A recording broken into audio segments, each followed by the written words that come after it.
So my name is Jay Kremke. I am the product manager for SUSE Linux Enterprise for ARM, which is a new product, a new architecture being supported by SUSE with the help of a lot of work by engineering folks like Dirk and others.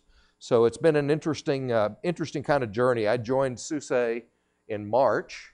Prior to that, I worked at IBM a long time, and I was very familiar with Power and Intel and those kinds of things. And they said, well, we're going to make you product manager of ARM. And by the way, there's nobody that's been working on it. So have fun with that. So I did have fun with it. You know, that's the thing we try to do with SUSE, is to have lots of fun. ARM is a kind of an interesting product or an interesting technology that some of you may not be familiar with. So I'm going to do a little intro and tell you a bit about it. So when people talk about ARM, ARM is a processor design that is licensed from a company called ARM Limited, who recently was acquired by SoftBank Group. So they actually have a pet out here, and you're welcome to go talk to them. They basically design the core, design the architecture, and then they license that to third parties. And they have a lot of licensees. I think somewhere more than 1,300 licensees of ARM technology around the world. So there are a lot of people that are building chips based on ARM technology, and those are called System on a Chip, SoCs, because they do include more stuff than just the CPU and the core, and we'll talk about some of the other differentiations on that. There have been over 50 billion ARM processors sold around the world, so there's lots and lots of ARM processors. Probably you run into dozens of them every day. You know, there are some automobiles that have a dozen processors in it, but practically every router, Wi-Fi address point, Coke machine, you name it, they all have ARM processors in it. And of course, about 95% of all smartphones are based on ARM. So even the processor used inside iPhones is an ARM licensed design with a lot of other stuff in it, I'm sure. So very, very prevalent. Compared to other architectures, ARM has a lot of kind of interesting capabilities. Number one is, you know, since they were designed kind of from a blank slate in a lot of ways, they don't have to carry a lot of legacy stuff with them. Now, of course, over time, they're building up their own legacy stuff. But if you look at x86 processors, there's a ton of old stuff in there that take up space on the die to handle, you know, old instructions that aren't used very much anymore. Even things like Power, I can tell you, when I worked at IBM, we went through one generation of Power 3 to Power 4, that we threw away the Power 3 stuff, and it was a huge amount of if-defs in the code around that particular processor. So the longer you go around, the more you have legacy code in there, or legacy, you know, instructions and things. So, you know, one of ARM's big benefits is by not having all that legacy stuff in there, they're able to devote more of the silicon to actually doing what you're trying to do mainstream. So that offers the opportunity to have lower power consumption because you don't have a lot of circuits lit up for stuff that you may or may not need. They also typically focus on a lower cost point. And some of the processors that are out there, very, very small, very, very energy efficient, not a lot of horsepower, right? And so when people talk about Internet of Things, probably most of that stuff is running on ARM processors.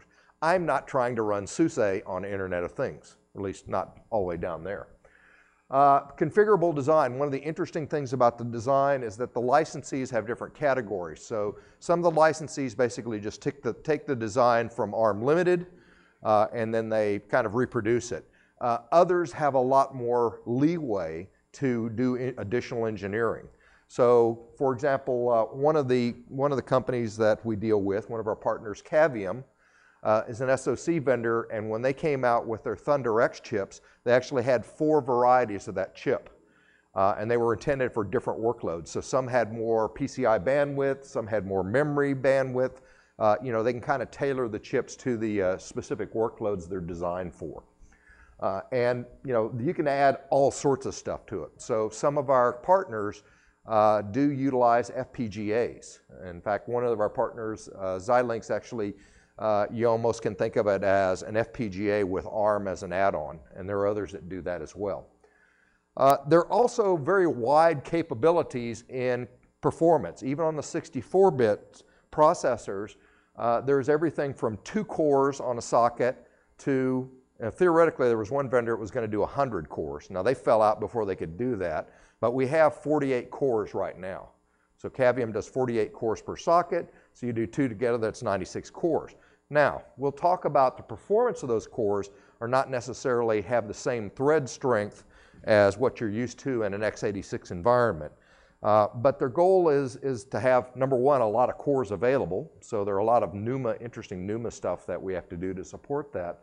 But it also gives them a way to approach the problem a little differently. Instead of having one core that's really strong, you can have 10 or 20 that are, somewhat strong, and you can actually produce greater throughput. The real challenge for me as a product manager is that every vendor has a different approach to this. So some like to use lots of cores, some like to use stronger threads, some weaker. So it's a real kind of an interesting environment. All right, so the evolution of ARM, they started out with 32-bit processors. They've been around for a long time. You can see the Cortex-M, Cortex-R. The Cortex-M are kind of intended for mobile applications, so they intend to be more focused on power consumption. You'll notice you get up there, at the above the A32, yeah, the A35, where you start to get the 64-bit capabilities. So this was introduced a number of years ago. 64-bit processor architecture was designed, and that actually opened an opportunity for some new things. Number one, even in the kind of traditional space that ARM had been very strong in, this gave them more capabilities. But if you start to think about what else you could put ARM to work for, 64-bit kind of starts the enablement for doing server-based applications. Now, when I say server, that covers a lot of territory. That's everything from a storage server to an HPC server. So there's a lot of territory that we cover here. This is a couple of charts that, actually I think I stole at least one of those from you guys. The number of chips that were sold in first quarter, 4.1 billion ARM chips. Now, not all of those are 32-bit or 64-bit, but certainly a lot of them. And you can see that some of the vendors like, mobile vendors like Samsung and Apple are responsible for significant volumes there. This other chart is one that came from ARM that kind of showed what they saw as their roadmap for the future. And you'll notice in 2016, we're talking about the 16 to 48 core type area. We already have the 48 core systems today, and then going to the future, potentially even higher core counts. And the targeted workloads also kind of evolve over time. Now, from our point of view, from SUSE's point of view, the type of workloads we're most interested in right now are storage serving, number one. We see a lot of work. In fact, we've done work with SoftIron, who is has done some AMD-based storage serving, and we actually, a couple of weeks ago, talked about, or actually last week, was it? 2 weeks ago, we talked about how we're going to be enabling SUSE Enterprise Storage for ARM. So that's one of the workloads that we see a lot of opportunity in. The other workload, which may not be as obvious, is high-performance computing. You say, well, why would you do high-performance computing if you don't have that great thread strength in all cases? Well, remember what I said earlier about the ability, since you didn't have all the legacy circuitry on those things, that means you can go with lower energy, lower heat dissipation, and therefore you can drive up density. And so for an HPC environment, you want as much density as possible. So that's why HPC is another particularly interesting area for us. And in fact, we'll be talking more about this next week at Supercomputing in Salt Lake City. Okay, here's another couple of views of performance. The first one is from our friends over at Applied, and they're showing kind of where the different per thread type performance is. And you'll see the Cavium Thunder X is relatively modest. The AMD is a little bit more. The XGene 2, which is a currently available version, much higher, and then they project much higher throughput for the XGene 3. And in fact, that's one of the other things that we see across most of the SoC vendors is their first generation of chips tend to be relatively modest in performance with significant scaling up in subsequent generations. And that's, from talking to some of the other guys around microprocessors, that just is kind of a normal thing, right? You tend to see a lot of that.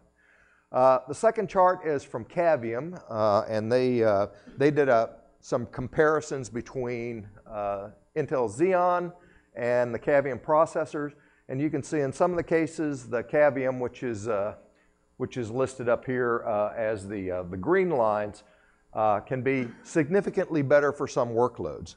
Now, in aggregate, what you'll look at is that in a lot of cases, the Cavium processors may not be as powerful as a Xeon on all tasks, but you got enough cores there and you got enough performance and the price point that you're able to get out there and be quite competitive. So Cavium, you can clearly see as one of these vendors, as well as Applied, that are looking to get very, very high performance out of their systems. Not all SoC vendors do that. Some SoC vendors, a lot of them in fact, are focused on kind of a much lower workload. So the storage serving, the things like that, where you don't need huge amounts of horsepower, but yet you can carve out a nice little niche there. And we'll talk about this later when I talk about how I priced SUSE Linux Enterprise for this architecture, because that was a lot of fun. If we look at the addressable market, why are we doing it? Why did we do SUSE Linux Enterprise on ARM? Well, these are numbers from ARM, and they show what they think the total addressable market is. And you hear lots of kind of catchphrases like 20% of the server market by 2020, one of those nice goals there. But if you look at a $15 billion server market, today ARM has probably got 150 million or so. In 2020, we're talking about $5 billion. So that's a pretty significant opportunity there. Notice though, on the other side, on the networking space, actually the opportunity is significantly higher. So just because we're doing SUSE Linux Enterprise now, don't expect that that's the only thing we're doing around the ARM systems, right? SLES is kind of the benchmark. You got to have that before you can build anything else. The networking environment is actually a much bigger opportunity overall for both ARM and ourselves here. Okay, so what did we do? We did SUSE Linux Enterprise for ARM. I'll tell you right now that this initial release of SLES for ARM is targeted at partners. So we don't have actually a SKU that's generally available for anybody to download today. It's really only available in the partner pricing lists, and so partners will go out and do that. And this is, number one, we sell a lot of our stuff through partners, so it's kind of logical for us to start there. Number two, the technology and the SUSE Linux itself, it's pretty new to the market, so therefore we like having somebody that's got some knowledge, some in-depth knowledge of this, go to market and support their end customers rather than everybody just kind of trying to scramble. So we are really focused on solution developers with this release of SUSE Linux Enterprise. Certainly as it becomes much more mainstream and there are more opportunities out there, more vendors, more board manufacturers and system manufacturers, it'll move more into the mainstream type environment. So we're really just focused here on providing a solid background, a solid place where people can start to build solutions around. Now, what do those solutions look like? I talked about two of them already, high performance computing and storage. That's one that we see a lot of. I will tell you that in the past several months, I've talked to a lot of people who are not interested in building huge HPC environments. I've talked to people that have 4-processor things that they put out that are industrial automation, ATMs, a lot of things kind of down in that scale. And so one of the things that is interesting for me as product manager is the server business, the high-end server business is always an attractive business for everybody. But I think there's probably even more business to be gotten that's kind of downscale. So we're actually going to be supporting both of those environments. What we're trying to do here is help them to deploy technology quickly by having a solid base that we can build on, so we can do things like adding on additional devices or working with the partners to do that, giving them a nice agile IT infrastructure. So as they're rolling out this solution to customers, their customers can take advantage of it. This goes back to it, making service available. I talked to one customer or potential customer. They're not a customer right now. And you know, they told me that they were currently using Debian.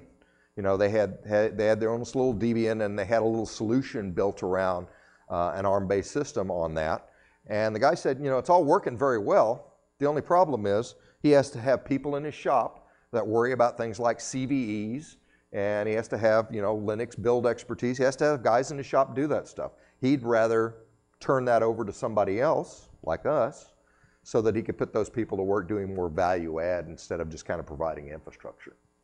So, you know, all the stuff that we provide with SUSE on the other platforms, we build from a common code base. So those things are available, or at least the infrastructure is available. Now, I'll tell you, we have a lot of different products in SUSE. The only one right now that we have announced, well, the only real product, well, I'll talk more about later. The only product we have right now is SUSE Linux Enterprise for ARM, but over time you will see additional products come in and additional extensions.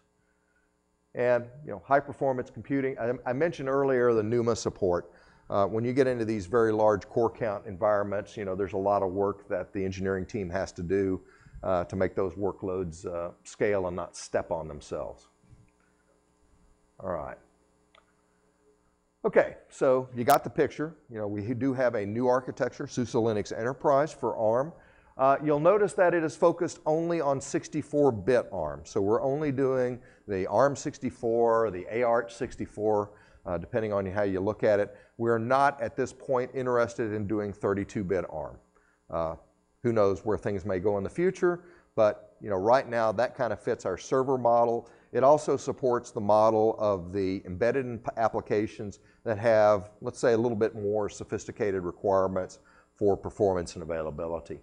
You know, as 64-bit becomes more common across the different ARM SoC vendors, the space is kind of widening up to us, whereas at the 32-bit space, we're not sure that's the good spot for us. Okay, we do have a number of partners, and there's actually a website, suse.com/partners/ARM, where you can see some of our partners. Not every one of our partners wants to have their logo published out there, so we have more partners than actually show up in that list.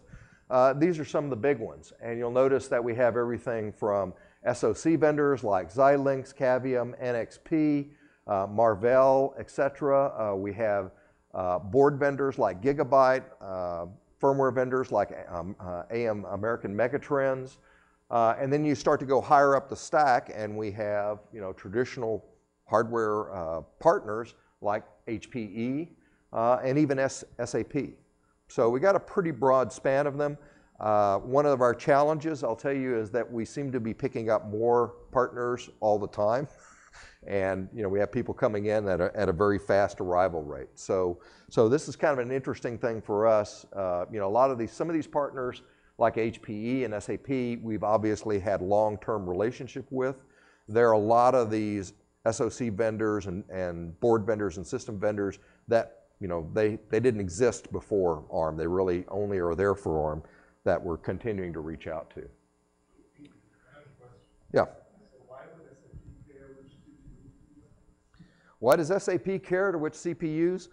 I can't speak for SAP, but one of the things that I pointed out earlier is that the ARM architecture allows the SoC vendors to do specific customizations for particular workloads.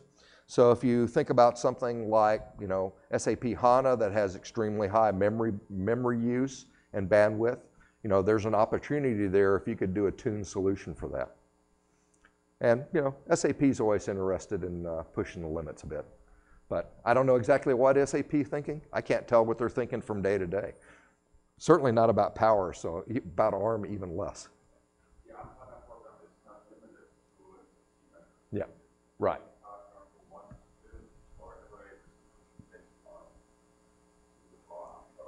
Right, so ARM product is anybody who wants to get involved with it.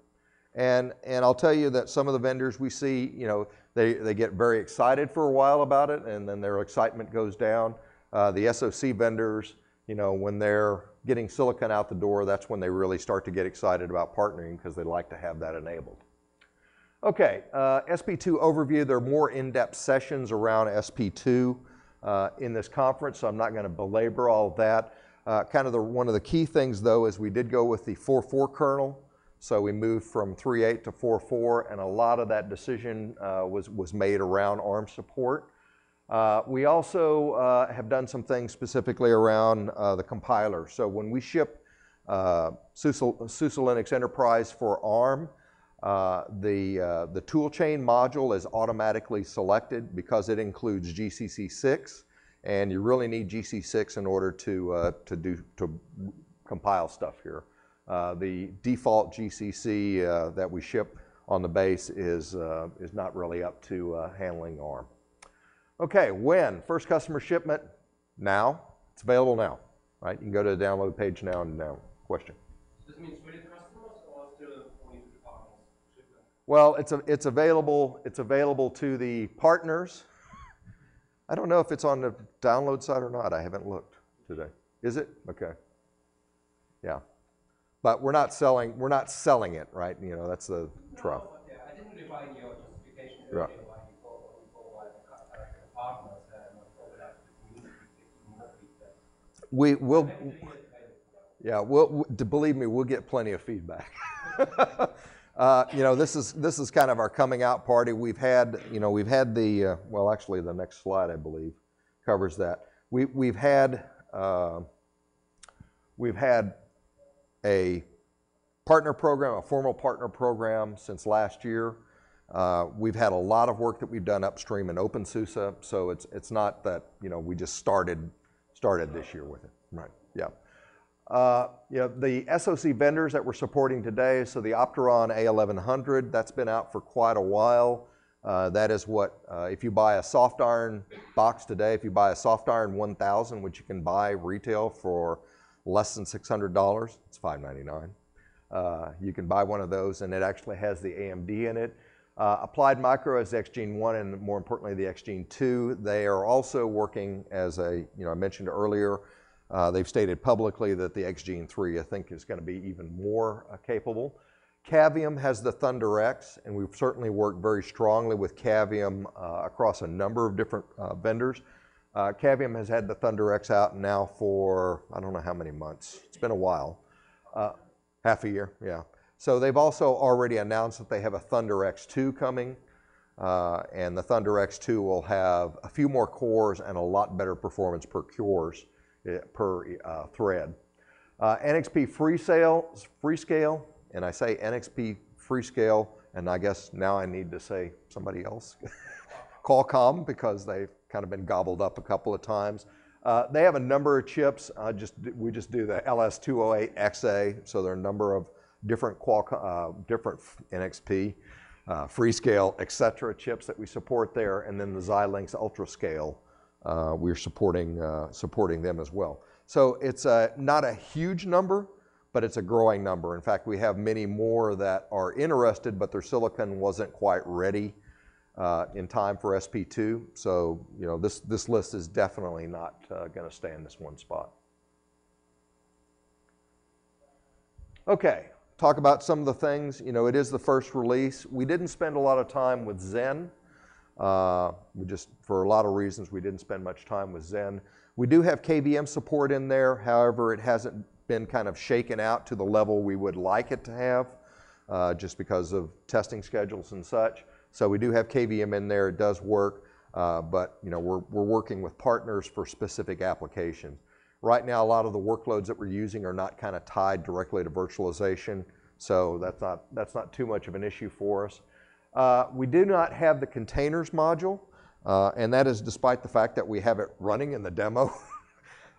So, you know, sometimes having stuff running and having it go through the entire QA process are two different things, but that's certainly a high requirement for us.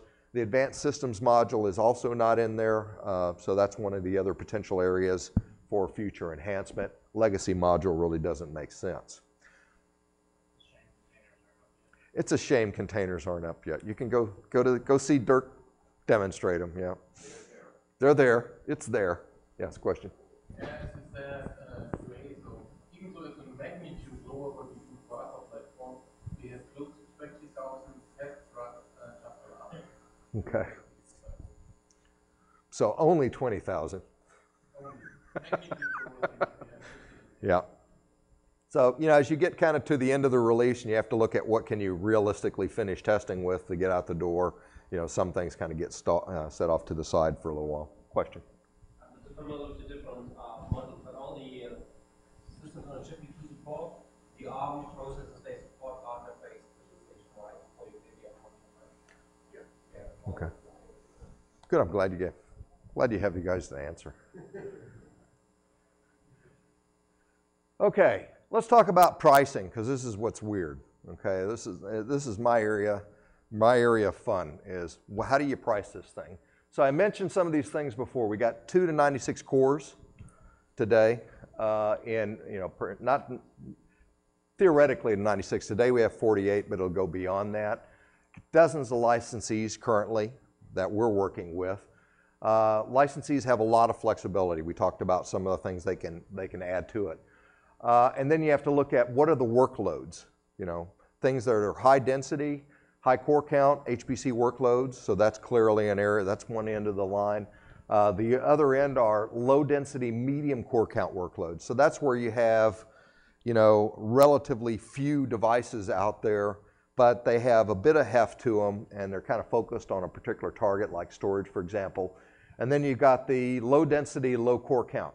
So those are the embedded things. So those are things like the, you know, maybe the ATM machine doesn't have really large things, or something driving a CNC press. You know, they just don't need a lot of capability. And so the challenge for me is, how do you come up with a model that addresses everything? And that's a difficult problem because, you know, I can price things so that the high-end stuff is really nicely priced, competitive to x86 and our other platforms. But I would price myself out of the lower end of the market. The flip side is true. I can also underprice and not kind of take full advantage of the capabilities. So what we ended up doing is 2 different pricing models. And the reason that we ended up with 2 pricing models is because of this disparity of the markets. At the high end of the market, where vendors like Cavium are today and others like Applied are going to be hitting, they're really going to be kind of competing directly against other x86 vendors, okay?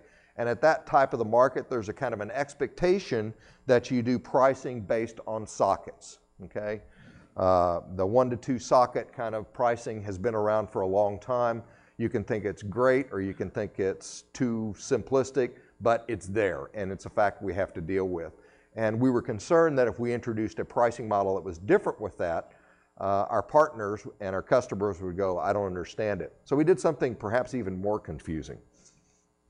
So what we do is we actually have 2 different pricing models. We have a 1 to 2 socket pricing that is available, and that is on what we call our IHVISV price list. That price is set exactly the same as Intel. So if you're buying an and when I say Intel, an x86. So if you're buying an x86 box, 1 to 2 sockets, you know, for $799, it's the same exact price that we use for ARM in that space. Now, if you want to build an embedded thing, an appliance, and maybe that's the NFV or the storage serving or something else, then we have something we call core group pricing. And by the way, these slides are going to be available, so, you know, unless you just want to keep track of it.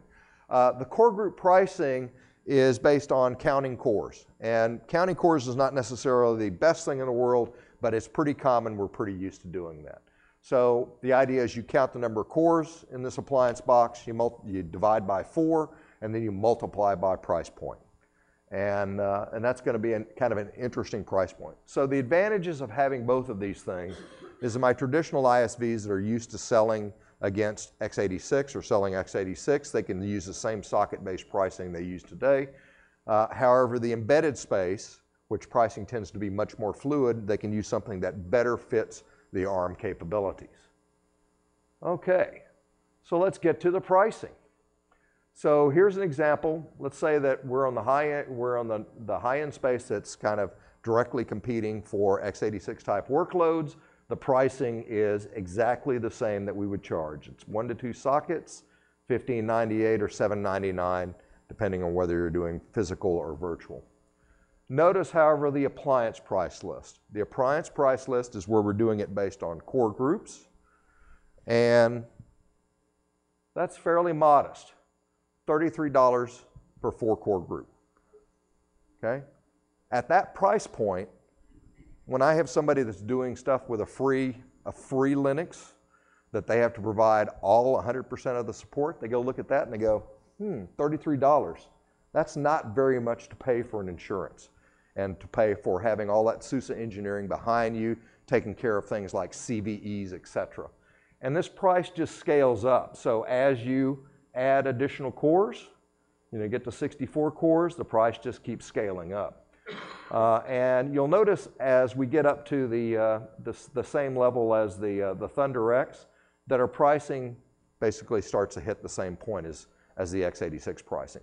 So it's not that the pricing is that much different, it's just that in the x86 space, we don't have 4-core systems. We don't have 8-core systems really anymore, right? They're higher core count than that, they have more performance. So we do have both price lists depending upon what your application is, and we're rolling this out. So, the idea is if you are somebody who's building an ATM or something like that, we're giving you a very attractive price point to get to it.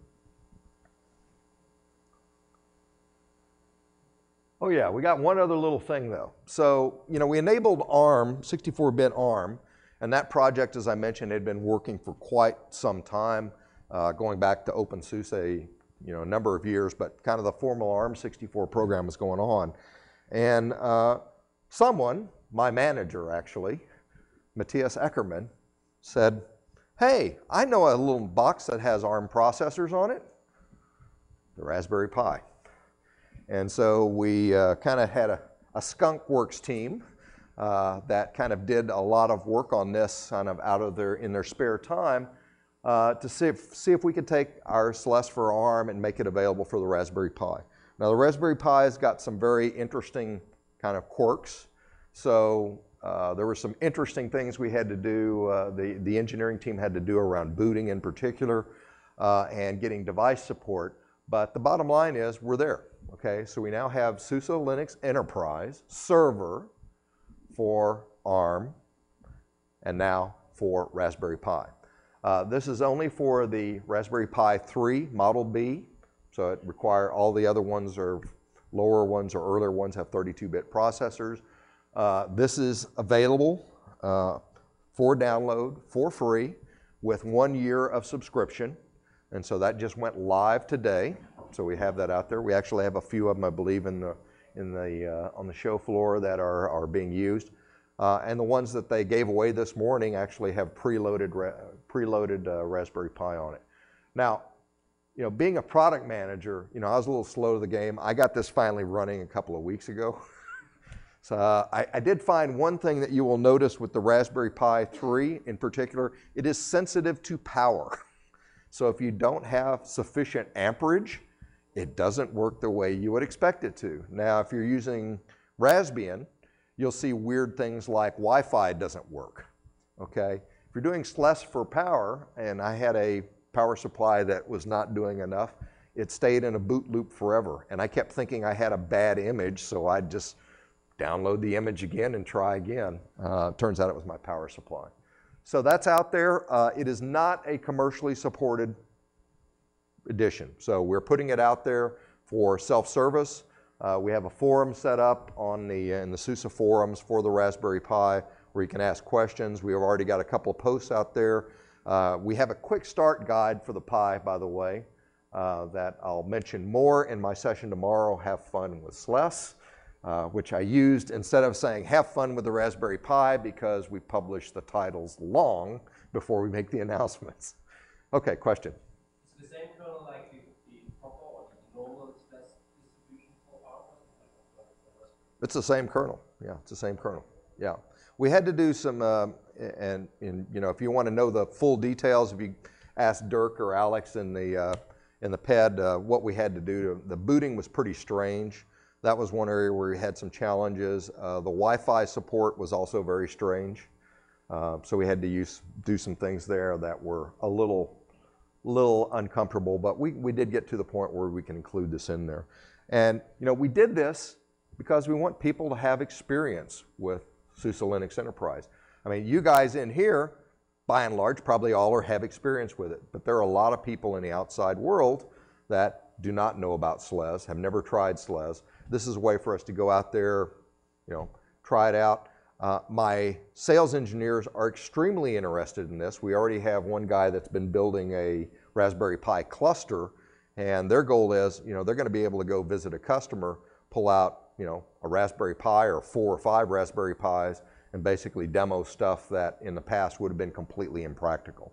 So the sales guys like it from the point of view of being able to talk about stuff. We like it from being able to popularize things. Hopefully you guys will like it for trying out.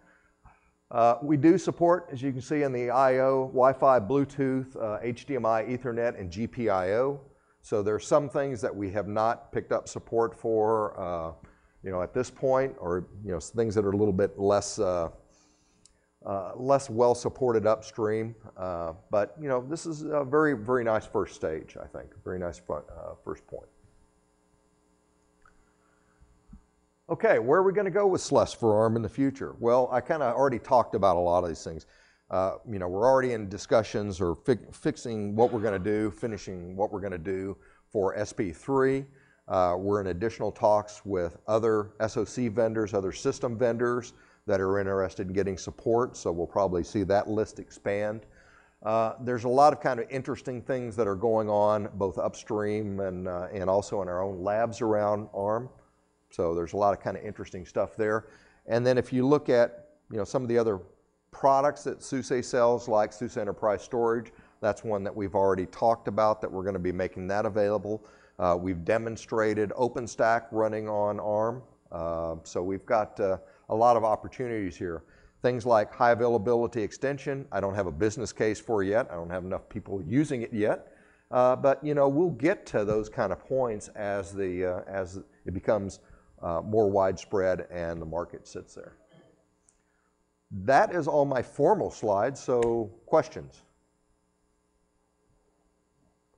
You're dumbfounded you can buy a SUSE Linux subscription for $33. Okay. Yeah. Question? Certification. Yes, certification is not there yet. We have been working with the team to get a yes certification suite available. It is still in what I would consider an alpha state. So, yeah, that is an area where we need to go to. To be honest, we're having some discussions about how we address the ARM market in general with certifications. It is much less homogeneous than the x86 market is, or even the Power or the Z market, where you tend to have 1 or 2 vendors that are predominant and there's nobody else in the space. So we do know that we have some work to do in the yes environment, but at the time we are developing a yes certification suite for it. Question?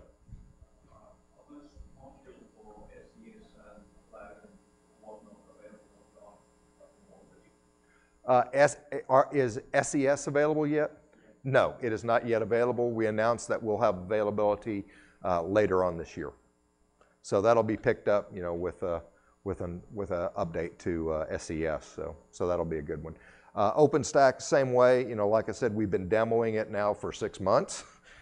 We just don't yet have a business case for productizing it, but I expect we'll get there.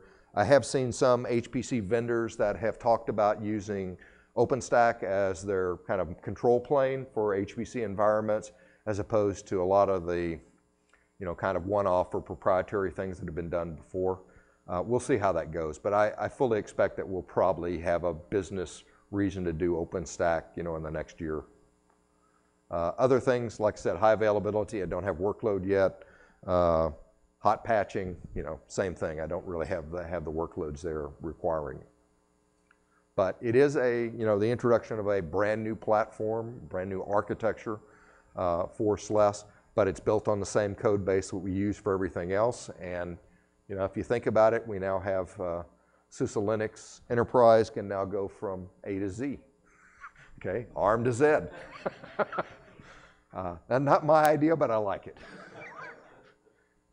Okay, other questions? Yeah. The drivers, you had already mentioned that the wireless driver for Raspberry Pi was a little different driver set for the ARM chipset?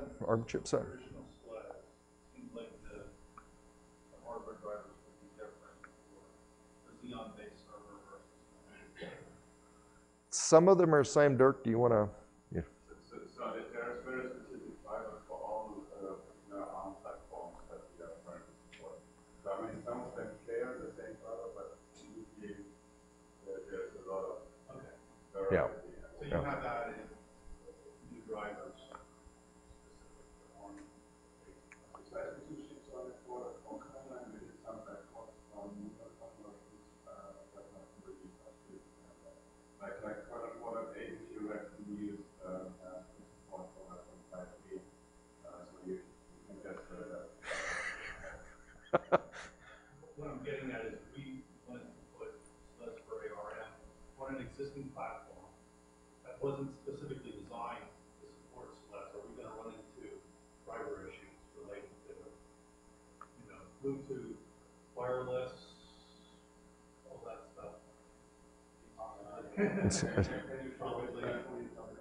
Which SoC? That I don't know yet. Okay. I'm trying to get the specs for it.